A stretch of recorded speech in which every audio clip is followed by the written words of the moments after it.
Bonjour à toutes et à tous, je vous fais des gros bisous.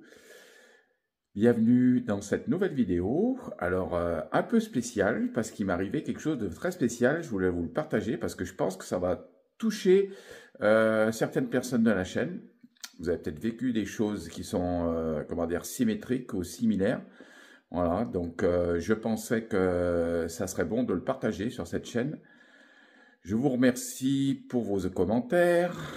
J'ai vu qu'il y avait quelques personnes qui étaient un peu grincheuses, que j'arrive pas bien à comprendre. Voilà, que quand je parle de Dieu, eh bien, je parle de Dieu un peu. C'est pas toute la vidéo.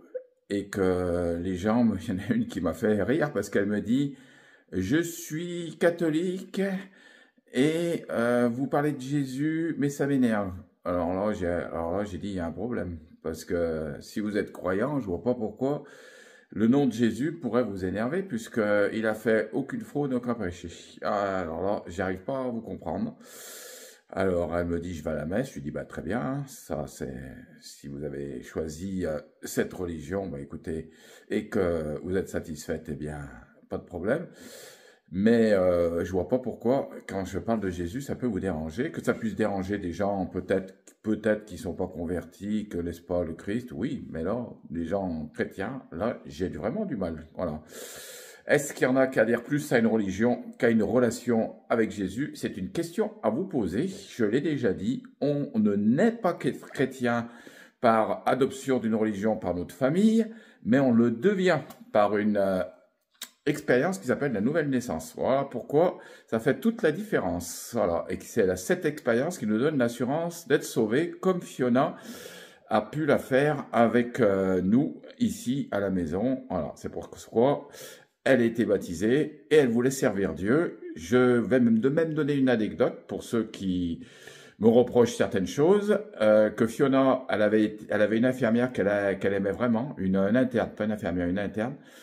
Et elle lui a offert une bouteille de vin quand elle est allée se faire soigner à l'hôpital. Et sur la bouteille de vin, elle avait marqué un petit mot avec un message biblique. Voilà, et c'est de son propre fait. On lui a jamais poussé à le faire, c'est elle qui l'a fait. Donc, vous voyez que je pense que s'il avait continué à la chaîne, elle aurait parlé de Dieu, elle aurait parlé comme elle le faisait et que j'essaye de le faire. Il y a une abonnée qui l'a dit, qui a dit, bah, Xavier, il parle un peu de tout, voilà. Et j'essaye qu'il y en ait pour un petit peu tout le monde. Donc, elle aurait fait, je pense, un peu la même chose, même si peut-être que j'en parlerai peut-être un peu plus qu'elle, je sais pas, on peut pas le savoir. Je sais pas ce qu'elle serait devenue si elle avait été guérie. En tout cas, elle est dans le ciel et elle nous attend et elle vous attend aussi. Donc, tous les abonnés de la chaîne, vous allez la revoir. Tous ceux qui croient en Jésus-Christ, eh bien, vous allez la revoir parce qu'elle nous attend. Et elle a revêtu son habit de gloire, un habit blanc.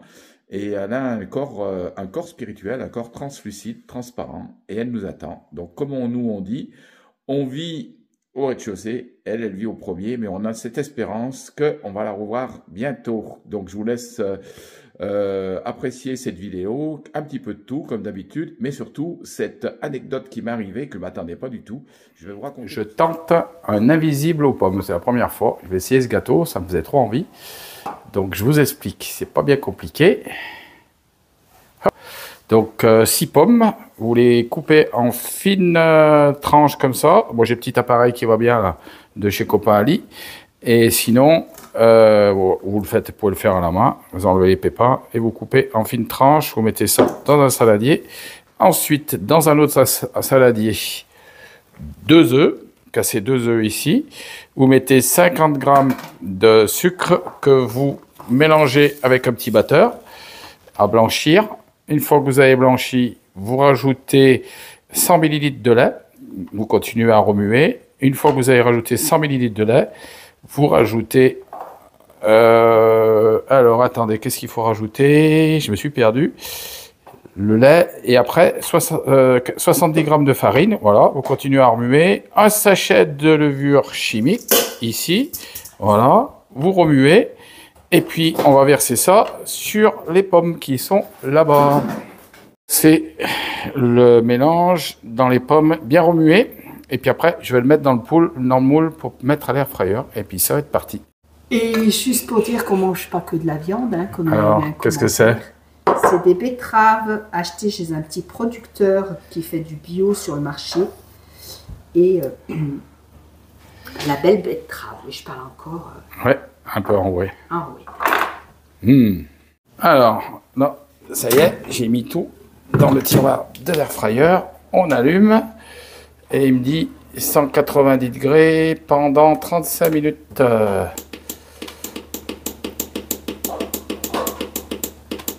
Et on va voir ce que ça donne. Voilà, méga zone. Donc toute la totalité du air fryer.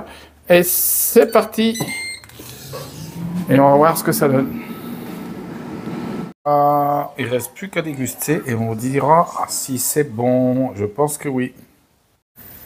Alors ce matin, des Là. petits Regarde, ils sont derrière. Beanies, c'est ça qu'on les appelle? Non, ça c'est des pancakes. Des pancakes. Alors, Fiona, elle aimait bien les pancakes. ouais, Fiona aimait bien. Alors, je fais des pancakes, mais salés. Salés, d'accord. C'est-à-dire, regarde derrière. Voilà.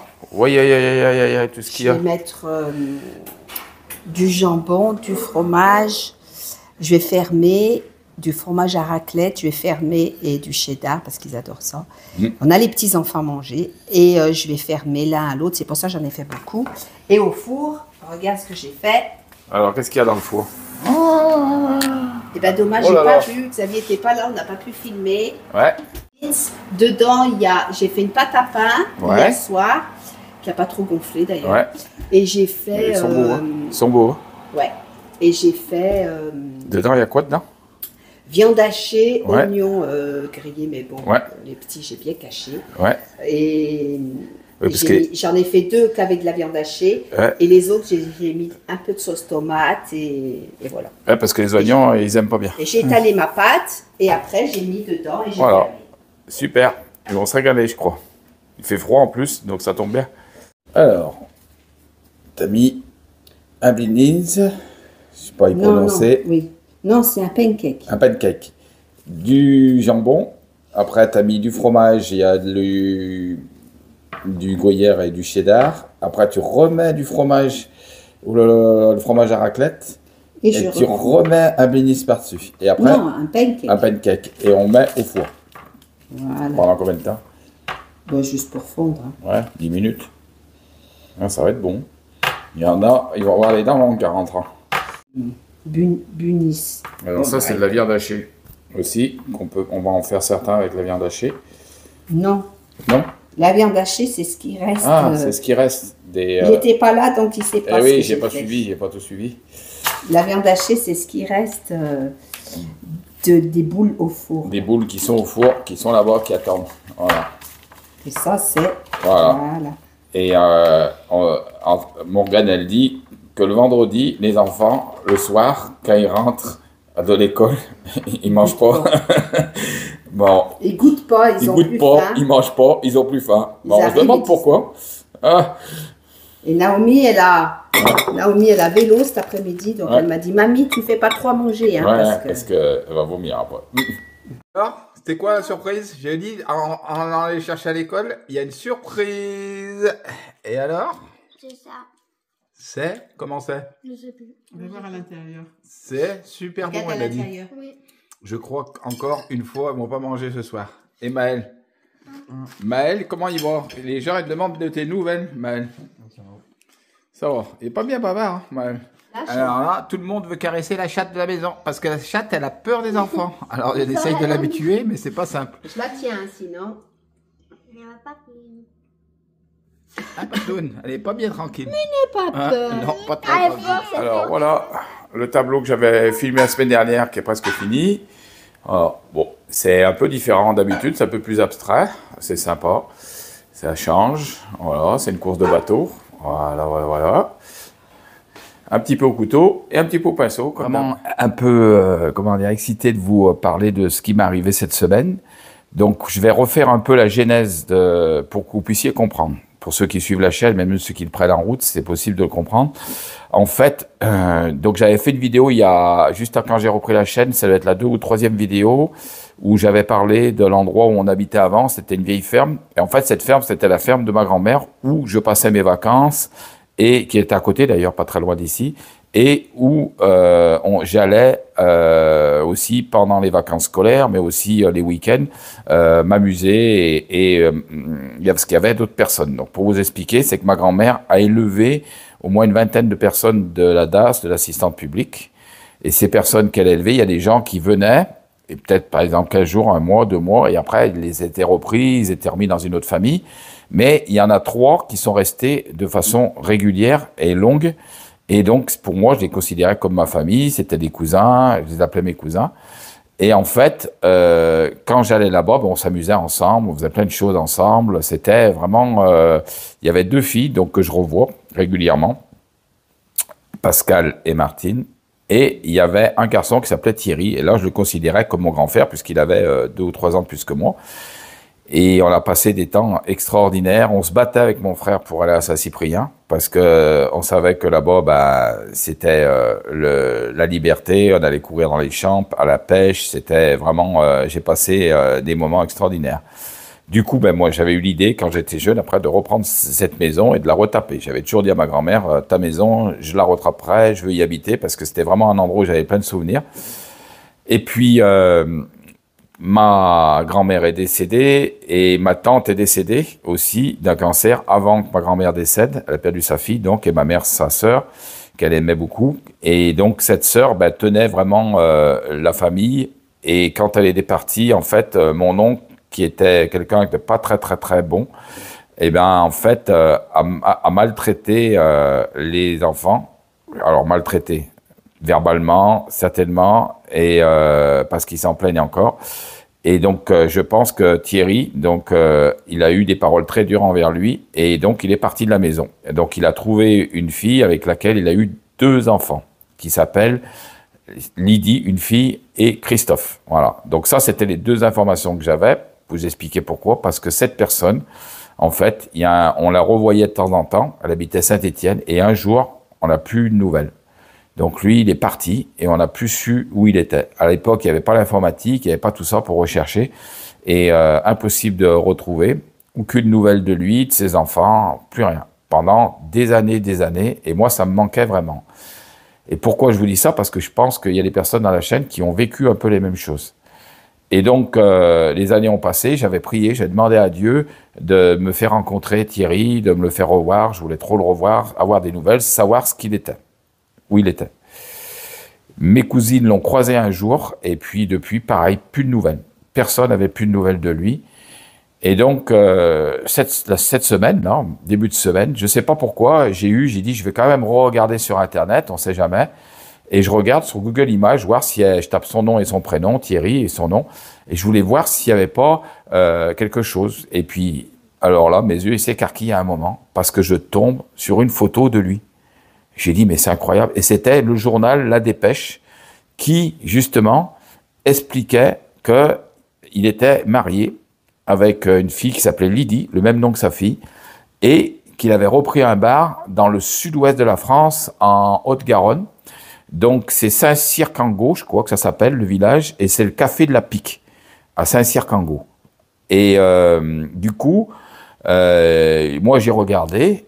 Forcément, j'ai dit, j'ai lu ce que marquait le journaliste, comme quoi ils avaient repris ce bar, et je regarde, je vite sur les pages jaunes, et je téléphone au bar. Je retrouve le bar, téléphone, je tombe sur une personne. Est-ce que vous avez des nouvelles de Thierry? Je suis une personne, sa famille, elle m'explique, mais j'ai pas de nouvelles de lui. Je n'ai pas racheté le bar à eux. Je sais que c'était eux qui l'avaient, et je l'ai racheté à une autre personne qui l'avait racheté à la personne que vous connaissez. Alors j'ai laissé mon numéro. J'ai dit, si jamais vous avez des informations, merci de me rappeler pour savoir où ils sont. J'aimerais trop avoir de nos nouvelles. Elle m'a dit, d'accord. Donc, elle m'a gardé mon portable. Et puis, après, j'ai dit quand même, je vais quand même regarder si je trouve pas, avec le nom et prénom, des infos sur ces enfants. Comme les jeunes n'utilisent plus les réseaux sociaux. Et là, je tombe sur une page Facebook et je vois marqué telle personne. J'ai dit, mais il faudrait pas que ça soit elle. Et je vois marqué, travail à. Et je regarde, mais c'est la même boîte que moi. Là où je travaille. Alors, je tape sur mon téléphone et je vois son nom apparaître. Je clique, j'appuie et j'appelle. Je dis bonjour, vous êtes Lydie? Oui, oui. Alors, je m'explique, je me présente, je suis Xavier. Voilà. Est-ce que vous avez une mère qui s'appelle tel nom? Oui. Est-ce que vous avez un frère qui s'appelle Christophe? Oui. Est-ce que votre père s'appelle Thierry? Elle me dit oui. Comment vous savez ça? Et je lui explique. Elle me dit, mais c'est incroyable. J'ai dit, j'ai été élevé avec votre papa. Et je lui dis, moi, j'aimerais bien le retrouver. Et est-ce que vous avez son numéro? Est-ce que vous savez où il est? Elle me dit, écoutez, désolé de vous le dire, mais mon père, bah, il a disparu de la circulation. Il nous a pas laissé de traces. Il est parti et on ne sait pas où il est. Et la photo que vous avez trouvée sur Internet, c'est la photo que j'ai. C'est la dernière chose que j'ai su de lui. Voilà, qu'il était marié avec une fille qui s'appelait Lydie, comme moi. Alors j'ai dit, oh purée, c'est triste, on va trop le revoir et tout, comment on va faire? Et puis là, donc c'est tout retombé, la joie, une partie de la joie est retombée, mais je lui ai dit, écoutez, moi ça me ferait plaisir que vous puissiez venir, que je vous emmène où est élevé votre papa, que je vous explique ce qui s'est passé, et c'est important pour vous, que vous puissiez vous reconstruire, et ça me fera plaisir de le partager. Elle m'a dit, bah d'accord, donc déjà, c'est déjà bien parce qu'on a ce contact, et moi, je veux vraiment retrouver Thierry. Donc, j'ai regardé ce registre du commerce et j'ai vu que le bar, ils l'avaient fermé, donc parce qu'il y avait une station d'activité et que j'ai pas retrouvé d'autres entreprises à leur nom. Donc, je sais pas trop où ils sont. Je suppose qu'ils sont restés dans la région de Toulouse.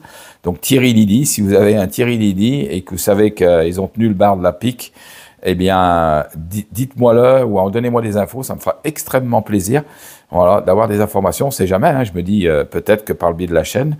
Et pourquoi je fais ça? Parce que je me dis que on souffre, beaucoup de personnes souffrent sur cette chaîne d'un esprit d'abandon. Voilà. Et l'esprit d'abandon, c'est un esprit d'orphelin.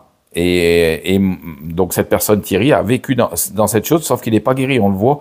Pourquoi? Parce que comme il n'est pas guéri, ben, il a reproduit en fait ce qu'il avait lui vécu. Voilà, on l'a abandonné, donc il a abandonné aussi sa famille, sans le vouloir, mais à l'intérieur de lui, ben, c'est une force qui le pousse à faire ça.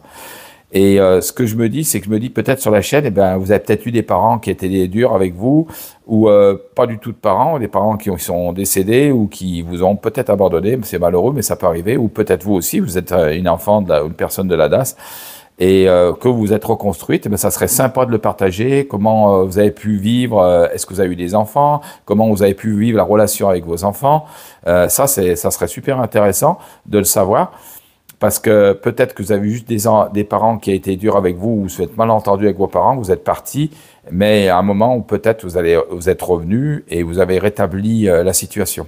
Juste pour vous donner un exemple, qu'on avait une amie à nous, en fait, sa maman il a perdu son papa et sa maman était quelqu'un de très possessif. Et donc, elle lui contrôlait toute sa vie. Et comme elle était mariée, ben, son mari, ben, ça allait plus dans le couple, il y avait des tensions. Et nous, on l'a pris, on lui a dit, écoute, on va te donner un nom, tu iras chez telle personne, ils vont t'aider à comprendre ton processus qui se passe. Et quand elle a compris, elle a dit, oui, effectivement, c'est pas bon que je fonctionne comme ça, que ma mère a une entrée sur mon couple et qui contrôle tout. Elle a coupé les ponts un temps avec sa mère pour essayer de rétablir la bonne situation jusqu'à ce que sa mère se comprenne. Et là, son couple va mieux et c'est important de rétablir les choses qui ont été brisées dans notre enfance. Et même moi, pour le dire, qui ai eu des parents excellents et qui m'ont vraiment bien élevé, de façon équilibrée, eh bien, j'avais un vide à l'intérieur de moi. Et quand j'ai rencontré mon père qui est dans le ciel, eh bien, c'est à ce moment-là que j'ai eu vraiment, que je savais que j'étais adopté et aimé par un Dieu qui était un plein d'amour pour moi. Et j'ai lâché ce qui était un petit peu un esprit d'orphelin pour aller vers un esprit d'adoption. Et peut-être que vous, qui regardez cette vidéo, vous demandez si vous souffrez pas de ça. Eh bien, c'est possible. Donc, est-ce que vous l'avez reproduit ou est-ce justement vous avez fait le contraire, et qu'au contraire, vous avez tout basé sur votre famille? Voilà, ça serait super de le partager. Voilà, je vous ai partagé ça parce qu'en fait, ça me tenait vraiment à cœur. J'ai dit, ça peut servir pour d'autres personnes de la chaîne de savoir que, eh bien, ils peuvent guérir tout ça et puis surtout, ils peuvent rétablir les relations qu'ils ont peut-être avec leurs enfants ou vice-versa avec vos parents. Je ne sais pas ce que vous avez vécu. Dites-moi-le, ça me fera extrêmement plaisir.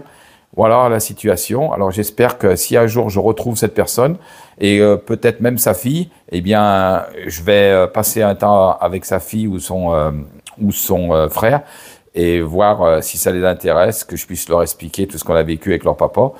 Et bien là, je vous le partagerai. Voilà. Et puis, si jamais je retrouve Thierry et Lydie, ça me fera un grand plaisir. Je ne sais pas s'il est toujours avec cette personne, parce que ça aussi, c'est important. Parce que les personnes qui ont souffert avec des parents qui n'étaient pas aimants, et avec des relations toxiques avec leurs parents ou une coupure parce qu'ils n'ont pas connu leurs parents, eh bien dans leur couple, c'est vraiment, ça doit être très difficile pour leur femme ou vice versa pour le mari pour avoir de bonnes relations avec dans le couple. Voilà sur quoi je voulais vous laisser. Et puis je vous laisse à Fiona, elle va vous dire. Il est tout fou ce mois de mars, il y a des arbres qui sont en fleurs, Forsythia est en fleurs, et c'est tout blanc. Ah bah alors, hiver, rentre chez toi, on te veut plus, nous on veut du soleil. Je sais pas si vous êtes d'accord les gens de la chaîne, mais nous on veut du soleil.